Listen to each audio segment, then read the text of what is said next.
जय गुरु जी। संगत जी, सत्संग सुनते गुरु महाराज का।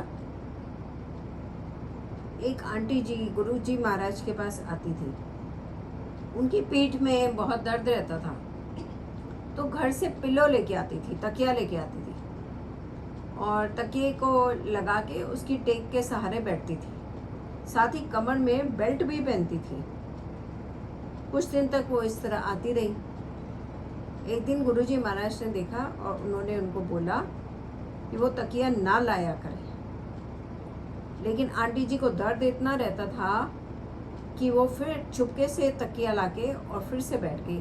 अब गुरुजी तो भगवान है, उनको तो सब पता है कि क्या हो रहा है, कौन क्या कर रहा है। गुरुजी ने उनको डांटा तकिया लाने के लिए और उनको बोला कि यहाँ बैठ के लंगर प्रसाद करें। बस श्रद्धा से आंटी जी ने लंगर प्रसाद किया, बैठी रही।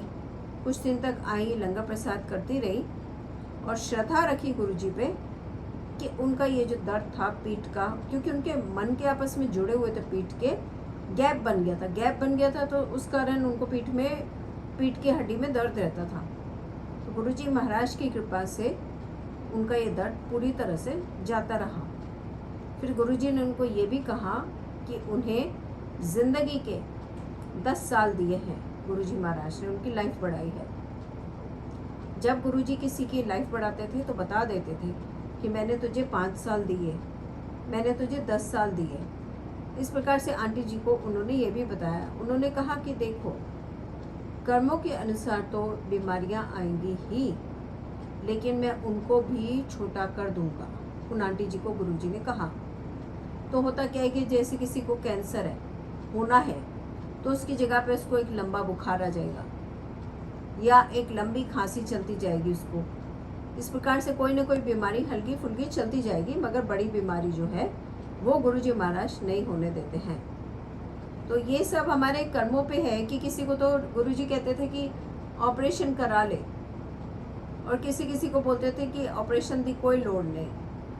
तो जैसा हमारा 10% गुरुजी काट सकते हैं, मतलब 10% बाकी रहता है, 90% काट देते हैं, तो वो 10% हमको भोगना पड़ता है। तो हमारे कर्म भारी होंगे तो हमारे को तकलीफ भी भारी मिलेगी, और अगर कर्म थोड़े हल्के पाप होंगे तो 90% कटने के बाद वो 10% ही भोगने पड़ते हैं। और गुरुजी महाराज तो अपने ऊपर ही सबके कष्ट ले लिया करते थे।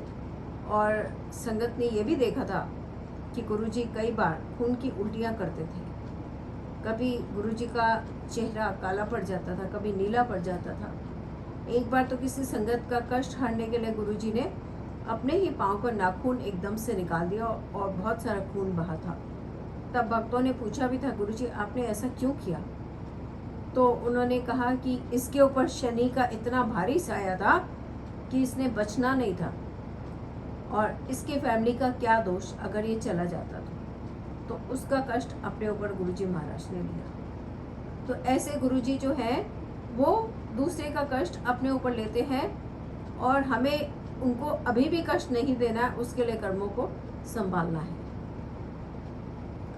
गुरुजी महाराज के चरणों में दंडवत प्रणाम करें कि ऐसे महाराज ने, चाहे हम लायक हैं चाहे हम लायक नहीं हैं, मगर हमें अपने चरणों के पास रखा है और हमें अपने चरणों के लायक समझा है।